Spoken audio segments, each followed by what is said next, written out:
In a dusty little desert town, a young black woman brings the last portion of her family's dinner each evening to an old, frail man living alone across the road. People laugh at her, calling her naive and foolish. But despite all the gossip, she keeps showing up every night. Over those quiet shared meals, they become the only warmth in each other's lives. Until one morning, the old man passes away and leaves behind a letter, one that breaks her heart, heals it, and changes her life forever. Before we dive deeper into this story, tell me where you're watching from and don't forget to subscribe. I've got something special for you tomorrow. Maple Hollow was the kind of town people forgot about the moment they drove past the last gas station, quiet, overheated, and worn down to the bone. Houses leaned like they were tired of standing, the air shimmered with dust, and the streets stayed empty even on the busiest days. It wasn't a bad place, it was just a place that life had stopped checking in on. Lena Reeves stepped outside her family's small wooden house like she did every morning, closing the door softly so she wouldn't wake her kid sister. She was 21, tall and slim, the kind of girl who moved like she had somewhere important to be, even when all she had was $3 in her pocket and a list of groceries she couldn't afford. Her mother's voice floated from inside, thin and tired but still trying to sound strong. "Don't stay out long, baby, it's already too hot." Lena promised she wouldn't and headed down the steps, feeling the heat rising off the dirt road like a warning. She carried a small cloth bag, holding it tight as if squeezing it could somehow multiply the coins inside. Kids played in the street, kicking a crushed soda can, laughing the way only kids in a broken town could laugh, loud, careless, like they didn't know yet what life could take from them. A man waved lazily from his porch, fanning himself with yesterday's newspaper, and somewhere in the distance a radio played a gospel song that sounded too slow for the heat. Lena was already sweating by the time she reached the corner. She wiped her forehead, tightened her grip on her bag, and kept walking. She always did. She had gotten good at moving forward even when she didn't have the energy for it. And just when she thought she'd make it to the little store without anything unusual happening, she spotted a woman on the opposite side of the road, cursing at an old car that had clearly given up. Smoke drifted out from under the hood like the car itself was sighing. Lena didn't even think. She crossed the road so fast the woman flinched. "Ma'am, you need help." The woman blinked at her, wiping sweat from her face. "Lord, yes, child, this thing died on me again." Lena dropped her bag without a second thought. "Let's push it, I'll count to 3. The woman laughed breathlessly. "You sure? It's heavy, I've pushed worse," Lena said, cracking a smile, and she meant it. They pushed together until the car rolled into the shade of a giant oak tree. The woman leaned on the hood, trying to catch her breath. "You're stronger than you look," Lena grinned. "It's the beans. They keep me going." The woman laughed for real this time, then reached into her purse and pulled out a crumpled dollar. "Here, honey, for your trouble." Lena shook her head immediately. "No, ma'am, I just wanted to help." The woman stared at her, surprised, like she didn't know people still said things like that. "Well, the world could use more like you." Lena didn't say anything back, but her chest felt lighter as she picked up her bag. Even a small good thing could make a heavy day feel different. But Maple Hollow didn't let good moments last long. As Lena walked into the grocery store, the heat pressed down again, the fan above her rattled like it was begging for retirement, and the place smelled faintly of dust and old fruit. She picked up beans, 1 onion, a little salt, just enough to stretch dinner for 3 people, and counted her coins twice before paying. She stepped back outside and immediately froze. A sharp bark cut through the heat, followed by a painful yelp. It came from near a pile of scrap metal by the side of the road. Lena saw a small brown dog trapped, its hind leg caught deep in a twisted piece of wire. The animal struggled and cried out again. Lena rushed over, dropping her groceries. "Easy, little one," she whispered. The dog tried to pull away, but the wire tightened around its leg. Lena winced and pushed her fingers into the metal, ignoring how sharp it was, ignoring the sting when it cut her skin. "I'm not gonna hurt you," she murmured. With one last tug, the wire bent and the little dog slipped free. It limped toward her, tail low but wagging. Lena smiled and touched its head lightly. "See, you're okay now." The dog licked her hand once, quick, grateful, then trotted off like it had somewhere important to be. Lena picked up her groceries and kept heading home, not noticing the people watching from their porches. Some nodded politely, others whispered. Because in Maple Hollow kindness was suspicious, kindness meant too soft, too giving, won't survive long. Lena had heard it all before. She still smiled anyway. That was just who she was. And on that heavy hot afternoon, before she ever knew the old man across the road, before the nights of bringing food, before the letter that would break her heart open and change her life, Lena Reeves walked home with the sun burning her shoulders and a strange feeling rising quietly inside her. Like something was about to shift. Like her story was already in motion, even if she hadn't realized it yet.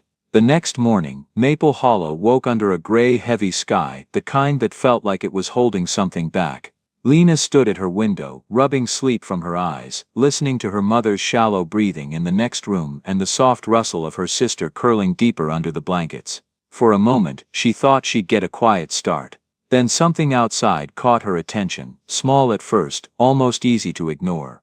Across the road, on the porch of the house that leaned hardest toward the dirt, sat a man she had never really noticed before. He didn't move, not an inch.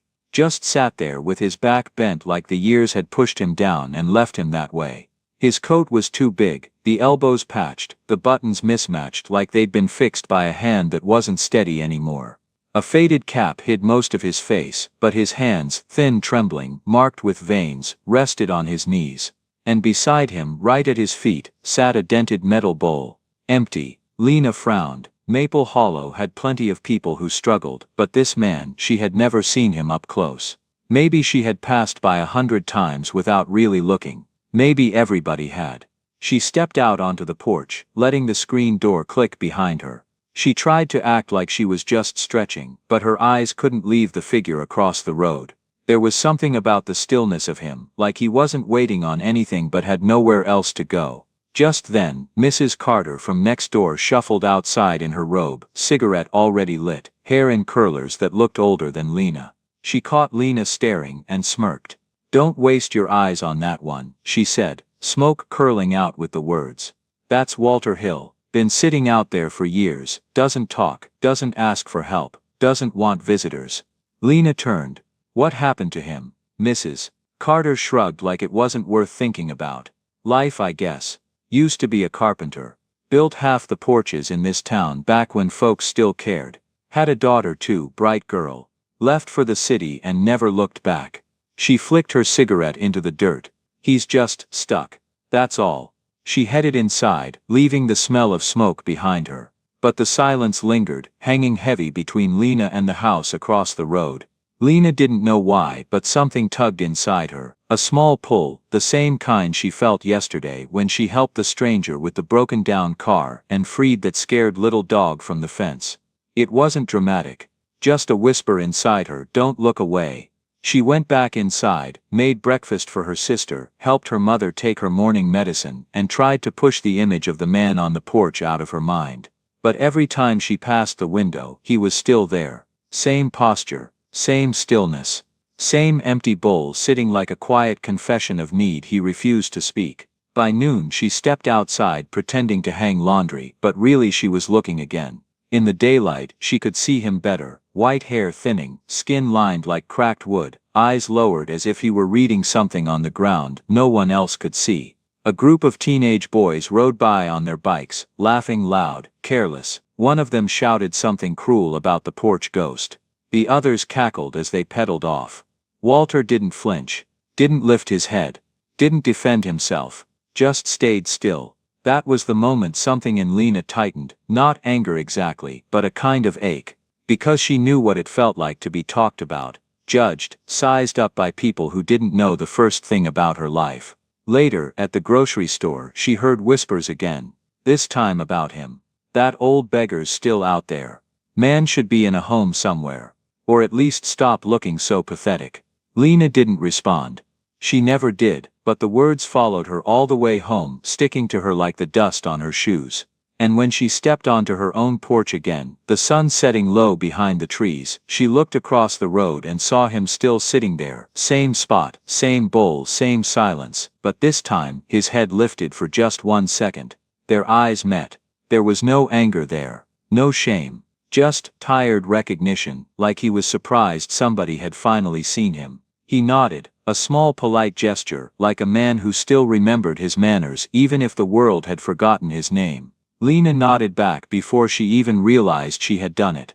Inside, she tried to eat dinner, but the image wouldn't let her go. The trembling hands, the empty bowl, the boys shouting, the way the sun hit his shoulders making him look even smaller. She went to the window again, aware of her mother watching her with that familiar mix of worry and understanding. "You're staring at him again," her mother said gently. "He's been sitting there all day," Lena whispered. "He doesn't look like he's choosing to be alone." Her mother sighed.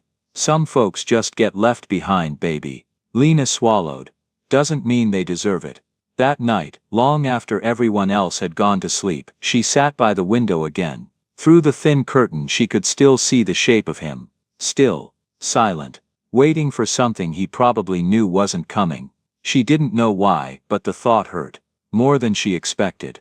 The moonlight settled across the road, and Lena whispered into the quiet, almost embarrassed by her own voice, "No one should have to sit hungry in the dark."